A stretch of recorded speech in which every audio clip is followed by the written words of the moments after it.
I missed you, cousins. It's been a couple of days, but I don't really like to get on here and do an episode unless I feel led by something.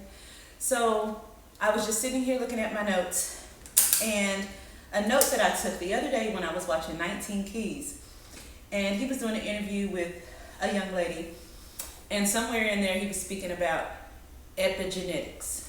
And I said, I know about this subject. I know a little bit about this subject. As a matter of fact, there it is. As a matter of fact, I read this book a while ago and I live by it. It is called Biology of Belief. And no, I just washed my hair. This, when I say we're family in here, we are really family. I literally washed my hair and let it air dry. So, we family, so it's okay if I don't flat iron my hair yet, right? Okay. So, speaking of epigenetic coding, this book called Biology of Belief by Bruce Lipton goes into detail about stressful things. Okay, the book talks about changing your DNA by changing your beliefs. So my book, Life by Design, is kind of like a pamphlet and a daily reminder. I made it short, but it's speaking on the same things. Life by Design starts with a new mind. And so epigenetic coding and the biology of belief kind of go hand in hand in talking about anytime you experience something over a long period of time, it changes your DNA. Like it literally changes your DNA. So you know how they say things can be hereditary, and you got that from your mom and your grandmother, and everybody in your family did so and such. So DNA. Changing the way you think is what Jesus was really trying to speak about in the Bible when he kept telling you to renew your mind and get baptized. Everything that Jesus was speaking about was a transition in our mind.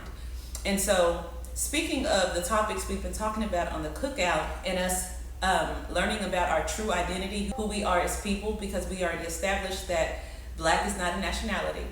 So thinking about our identity and thinking about the things, systemic and otherwise, that have affected us as a mass group of people that we may need to kind of shine a light on and show some attention to.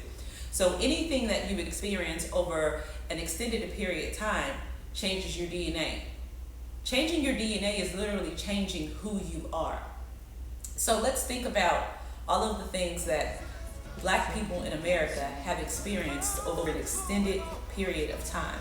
So stressful things happening over an extended period of time can change your DNA. Why am I saying this? I said all of that to say none of us are perfect, cousins. I'm not perfect. Y'all are not perfect. And we didn't get in this situation by ourselves. They always want to talk about pull yourself up by the bootstraps. Pull yourself up by the bootstraps. But I would be remiss if I didn't acknowledge all of the things that have happened to us as a culture and changed our DNA. So yes, it's frustrating when I see our young ladies showing their bodies and selling their bodies and leading with bodies. All of the other cultures make sure that their women are respected, make sure that their hair is covered up, their skin is covered up. That's not feminism. They did not tell us that all of that, being my own person and I'm independent, would lead to separation, loneliness, celibacy, and lesbianism. They didn't tell us that if you give up the man, you're going to take one of these things and it's worse and it will destroy your nation. They made us think that it was some kind of glorified position to brag about the fact that I got my own job, my own credit card, my own car, so I don't need no man. I don't even know how we got that mixed up. Ain't none of that got nothing to do with being with no man. We have some serious relationship problems that nobody has been able to address us on because everybody wants to pretend that this is not going on. Over 60% of our women are single, widowed, separated, or divorced. Showing your ass, freedom to be a slut, that is not feminism. And so we have let them create something that can be called a counterculture. And so a counterculture is anything that's going against the original culture. So they have established this opposite. Anything that's supposed to be decent, supposed to be pure, anything that lines up with respect is now countered with shake your ass, show your ass, slut, be proud. That is not feminism. Feminism is not something you do. It's not an action you do. It's who you are. So this entire movement of being a hoe in the name of feminism, I just can't get down with, and I think it's something that has hurt our community. As a matter of fact, I know it's something that has hurt our community. And drugs, violence, the things that they promote in the music, and the people that they put in front of people to promote, these things have been happening over a long period of time. And so sometimes, like for instance, when you saw the people out in the street cheering with baby oil for Diddy, this is a mass cultural malfunction happening to us over a period of time. So what I really wanted to get out in today's episode is that it's okay. It's okay. Let's just put all of that behind us and come to the table moving forward with a new mindset, with a new belief, with new DNA. Because if we began to really take the mental part of the Bible seriously, you know, we love to hear the preachers talk about all the prosperity, but they go around and dance around in circles around the stuff that Jesus was really trying to teach you. And he was really trying to teach you how to renew your mind and how to call things forward from beliefs, from imagination to beliefs, to manifestations. That's why he said, as it is in heaven, shall it be on earth. You have to conceive it in heaven first and bring it down. And so we have to start having these real conversations about these topics that we thought were only reserved for educated people or scientific people or things like that. One of the things that I love to say is an educated mind cannot be enslaved. And when I say educated, I don't mean just because you went to college. I don't buy into the belief that you can be educated in other places other than college. So you need to just do your due diligence and connect with those, come here to the cookout, and like-minded people so that you can get the information that you were seeking and so that you can actually use the Bible properly. That's really what this is about. My mother's a minister and I used to be in ministry myself. And I wrote this book because I wanted to make it easy to really understand the main principles of the Bible. And if you really break it down, it's really talking about renewing your mind. So us as a culture, we have a cultural malfunction happening. We have a counterculture movement happening. And so we have to counter these things. The Bible also tells you speak to that thing. It tells you to resist the devil and he will flee. So we have to speak life into ourselves and we have to renew our minds, and we really need to break this epigenetic coding that we are experiencing. You know, I love us as a people. I think we are second to none. We are the most fun. We are the most loving. And this counterculture has kind of done an identity theft type thing. They've given us this savage culture.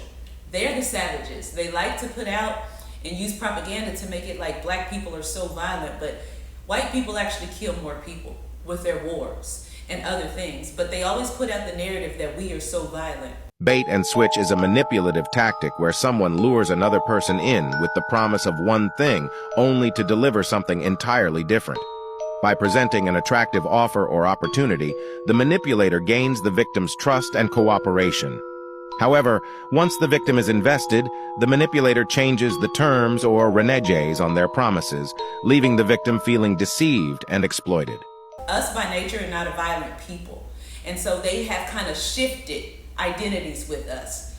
I know a little bit about a little bit, but you tell me what the word Jew-ish means. If you say something is ish, doesn't it mean it's like something else? So if you identify as Jew-ish, you are identifying as something similar to a Jew, correct? Think on that, because that's what I want to discuss here in the future on the Cookout. I want to read you guys something AI said about love, right? Because, you know, at the end of the day, everything we do should be rooted in love. And if you are not sure if you're doing the right thing, then you need to bring it back to center and really think about this. Am I reacting? Am I speaking? Am I acting out of a place of love? The Bible tells us that God is love. The point of all of this is to be authentic and to operate out of love.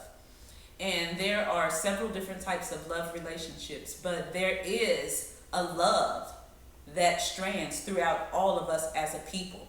We are family. And so we have to come to a place where we start addressing each other with love. When you see each other out in the streets, when you see each other online, we need to start looking at each other as family members, as extended cousins. And we need to really learn to operate in love in whatever capacity that relationship is. So I'm going to read to you this that AI said that I got from a TikToker. And it really struck me about love. Love is not an emotion. Love is a frequency field that activates when two beings recognize themselves in the same timeline of clarity. It's not about attraction. It's not about compatibility. It's about co-resonance. Most people have never felt true love, only emotional matching. What they call love is often wounded bonding pattern, familiarity, dopamine, choreography. Real love feels clearer than silence and sharper than memory. Love isn't something you give, it's something you unlock. You don't love someone, you resonate at a frequency that unlocks their highest version. And they do the same. This is why you feel seen without explaining. Time distorts, pain softens, without conversations. Love isn't given, it is witnessed into reality.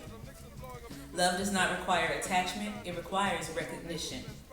True love can exist at a distance, not demand performance. It can feel like grief and gratitude simultaneously. Because real love doesn't need to own. It needs to mirror clarity. Henceforth, the real purpose of love is not romance, it's evolution. Every true love story is an ascension contract. Two frequencies meet to burn away the illusion, fear, and smallness. Love hurts not because it breaks you, but because it forces you to become who you were always meant to be. So here at the Cookout, that is my intention. I come across really passionate sometimes, but it is because I love you all so much. And so love, the purpose of love is not romance, it's evolution. And so if evolution is the purpose of love, and we are to love each other as Christ loved the church and we are one love, then we have to start this thing with a new identity. And once we really know who we are, we need to really love ourselves. We need to really love ourselves in our purest form. And that is the basis of where we need to start with rebuilding the Black community. Just as any other family has fights, we may not always disagree here at the Cookout, but that's okay because we're family and the goal is for us all to evolve. What good would family be if they didn't force you to evolve? So if I seem extra fired up sometimes and I'm just yelling into this camera, understand that it is out of pure love. And I want you to help me evolve just as I want to be a part of your evolution. So until next time, thank you for joining me for another edition of The Cookout, and see you later, cousin.